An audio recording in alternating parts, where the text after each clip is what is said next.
ने 30 एजेंडों पर आज निर्णय लिया है। मंत्रिपरिषद ने 30 एजेंडों पर सबसे महत्वपूर्ण एजेंडा है श्रम संसाधन विभाग का। इसमें राज्य सरकार ने यह निर्णय लिया है कि 2025 से 30 तक राज्य सरकार राज्य में 1 करोड़ नौकरियां और रोजगार सृजन के कार्य करेगी। 5 वर्ष 2025 से 30 तक राज्य सरकार बिहार राज्य में 1 करोड़ नौकरी एवं रोजगार सृजन करने का लक्ष्य निर्धारित किया गया है। यह 1 करोड़ नौकरी या रोजगार दोनों मिला के हैं 1 करोड़। इसकी संभावना और विकल्पों के बारे में निर्णय लेने के लिए एक विकास आयुक्त की अध्यक्षता में कमेटी गठित की गई है। इसमें 11 और सदस्य हैं, कुल 12 सदस्य होंगे, जिसमें वित्त विभाग, सामान्य प्रशासन विभाग, कृषि विभाग, ग्रामीण विकास विभाग, पशु एवं मत्स्य संसाधन विभाग, उद्योग विभाग, सूचना प्रौद्योगिकी विभाग, विज्ञान प्रौद्योगिकी एवं तकनीकी शिक्षा विभाग, पर्यटन विभाग और श्रम संसाधन विभाग इसके सदस्य सचिव होंगे। ये कमेटी होगी और 2025 से 30 तक 1 करोड़ नौकरी या रोजगार सृजन का लक्ष्य रखा गया। शिक्षा विभाग में वित्त रहित शिक्षा नीति के तहत वर्ष 2025-26 में स्थापना में प्रतिबद्ध व्यय के अंतर्गत 3,94,41,24,000 रुपये विमुक्त किए गए हैं। इसके अंतर्गत आपको याद होगा कि माध्यमिक और उच्च माध्यमिक विद्यालयों में जितने बच्चे फर्स्ट डिवीज़न, सेकंड डिवीज़न और थर्ड डिवीज़न प्राप्त करते हैं, उनके लिए अलग अलग राशि निर्धारित है। उसके आलोक में उनको जो सहायक अनुदान राशि है विभिन्न विद्यालयों को मिलती है, माध्यमिक एवं उच्च माध्यमिक विद्यालय, और इसके तहत 3,94,41,24,000 रुपये विमुक्त किए। विश्वविद्यालय समय पर यूटिलाइजेशन नहीं घटता, इसके वजह से भी रुक जाते हैं। ऊर्जा विभाग बिहार पंप भंडारण परियोजना प्रोत्साहन निधि 2025 इसके प्रारूप की स्वीकृति दी गई है। इसके तहत पंप परियोजनाओं के जो पंप भंडारण परियोजना है ऊर्जा विभाग का, उसके तहत 3 प्रकार के स्टोरेज अलाउ किए गए हैं। इसमें करीब 1 लाख करोड़ इन्वेस्टमेंट की संभावनाएं हैं। ये पॉलिसी है जिसमें प्राइवेट सेक्टर इन्वेस्ट करेगा और बिहार पंप भंडारण परियोजना प्रोत्साहन नीति 2025 की स्वीकृति दी गई है। नगर विकास एवं आवास विभाग का एक प्रस्ताव था जिसमें पटना रेल परियोजना को तुरंत चालू करने के लिए प्रायोरिटी कॉरिडोर 2 के 2 वर्ष 8 महीने अर्थात अगस्त 2025 से मार्च 2028 तक की अवधि के लिए रखरखाव की सेवा 179 करोड़ 37 लाख रुपए नामांकन के आधार पर दिल्ली मेट्रो कॉरपोरेशन को दिया गया है। और साथ ही साथ 3 कार सिंगल ट्रेन सेट को किराए पर लेने के लिए 3 वर्ष के लिए 21 करोड़ 15,44,646 रुपये लिए गए हैं। तो जो प्रायोरिटी कॉरिडोर है उसको संचालन, उसका रख रखाव के लिए राशि दी गई है 179 करोड़।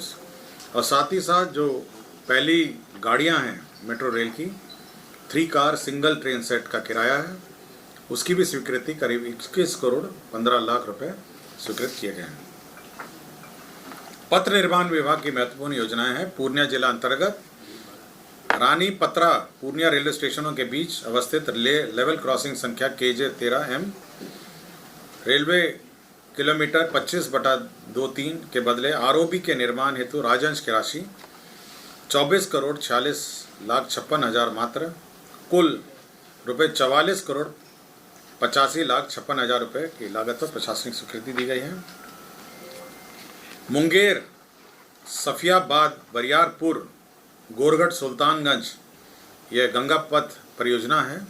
यह हैम मॉडल पर निर्माण किया जाएगा। इसके तहत 5,119 करोड़ 80 लाख रुपए हैम मॉडल पर स्वीकृत किया गया है। सुल्तानगंज, सबौर, भागलपुर सबौर, सुल्तानगंज भागलपुर सबौर, ये 40.80 किलोमीटर है। ये गंगा पथ परियोजना फिर से है। ये भी हैम मॉडल पे स्वीकृत किया गया है और इसकी कुल लागत है 4,849 करोड़। आपको जानकारी होगा कि पीपीपी मोड पर बख्तियारपुर ताजपुर जोड़ने के लिए गंगा नदी पर निर्माणाधीन 4 लेन पुल एवं 4 लेन पहुंच पथ का निर्माण किया जा रहा है। इसका एस्टिमेट पुनः दूसरी बार रिवाइज किया गया है।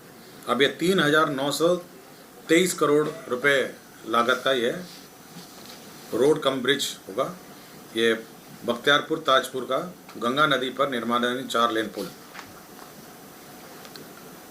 श्रम संसाधन विभाग में ही नए औद्योगिक प्रशिक्षण संस्थाओं की स्थापना अंतर्गत संचालित 81 औद्योगिक प्रशिक्षण संस्था एवं नया महिला औद्योगिक प्रशिक्षण संस्थाओं की स्थापना के लिए 3,875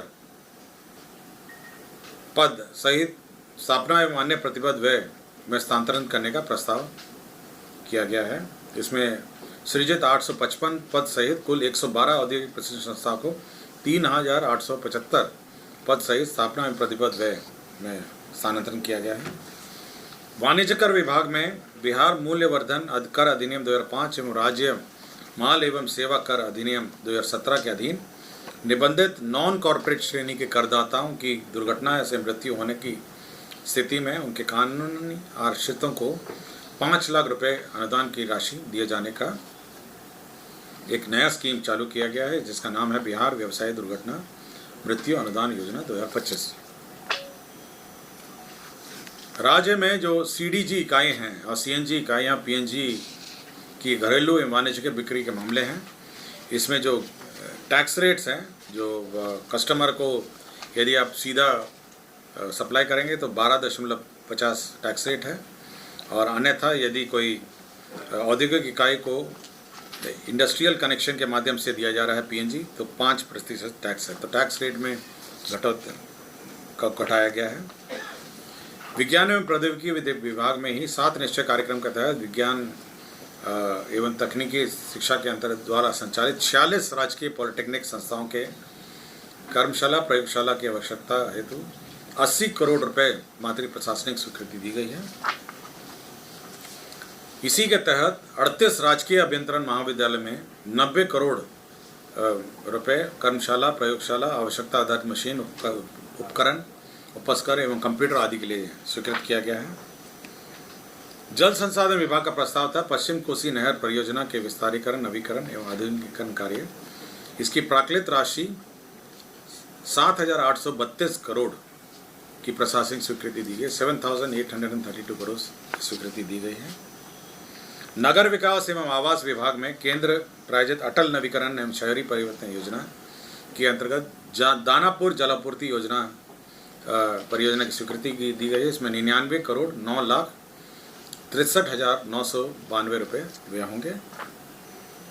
भारत निर्वाचन आयोग, आपको ये जानकारी होगा, जो विशेष गहन पुनरीक्षण कार्य किया जा रहा है, इसके तहत बीएलओ और बीएलओ सुपरवाइज़र का जो मानदेय है वो अब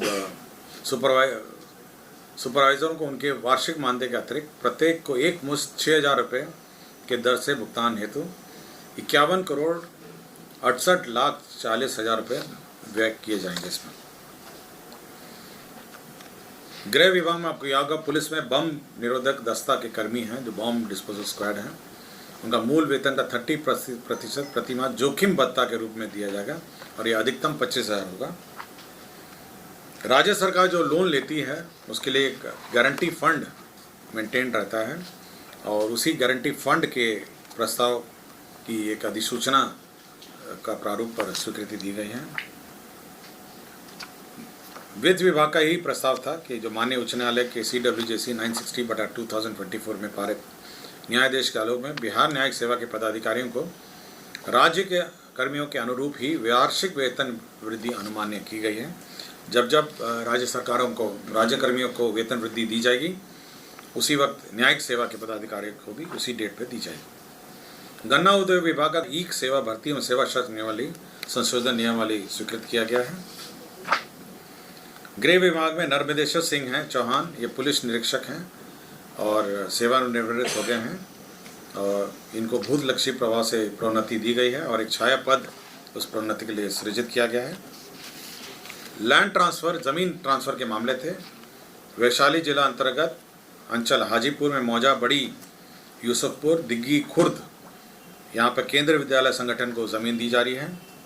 शिवर जिला अंतर्गत शिवर में मौजा शिवर, थाना संख्या 163 में मंडल कारा शिवर निर्माण के लिए गृह विभाग को ज़मीन दी जा रही है। जमुई जिला अंतर्गत बरनार जलाशय परियोजना में कंपनसेटरी फॉरेस्टेशन के लिए अंचल गिदौर में वन एवं पर्यावरण विभाग को ज़मीन दी जा रही है। इसी परियोजना में जमुई जिला अंतर्गत बरनार जलाशय परियोजना में कंपनसेटरी फॉरेस्टेशन के लिए ये अंचल चकाई में ये वन एवं पर्यावरण विभाग को ज़मीन दी जा रही है। स्वास्थ्य विभाग ने 2 कर्मियों को डिसमिस किया है, 3 कर्मियों को, 4 कर्मियों को डिसमिस किया गया है, जिसमें चंद्रा कुमारी विशेषज्ञ चिकित्सा पदाधिकारी नेत्र रोग अनुमंडलीय अस्पताल मंझौल बेगूसराय, ये 5/4/2022 से लगातार अनधिकृत उपस्थित थी। डॉक्टर कृतिका सिंह सामान्य चिकित्सा पदाधिकारी प्राथमिक स्वास्थ्य केंद्र लखीसराय, ये 24/9/2022 से लगातार अनुपस्थित थी। डॉक्टर निमिषा रानी चिकित्सा पदाधिकारी शिशु रोग सदर अस्पताल जमुई, ये 15/9/2020 से लगातार अनधिकृत रूप से अनुपस्थित थी। डॉक्टर कृति किरण सामान्य चिकित्सा पदाधिकारी सामुदायिक स्वास्थ्य केंद्र हलसी, यह भी 15/9/2020 से लगातार अनधिकृत रूप से अनुपस्थित। तो कुल 30 एजेंडों पर आज निर्णय हुए हैं। धन्यवाद।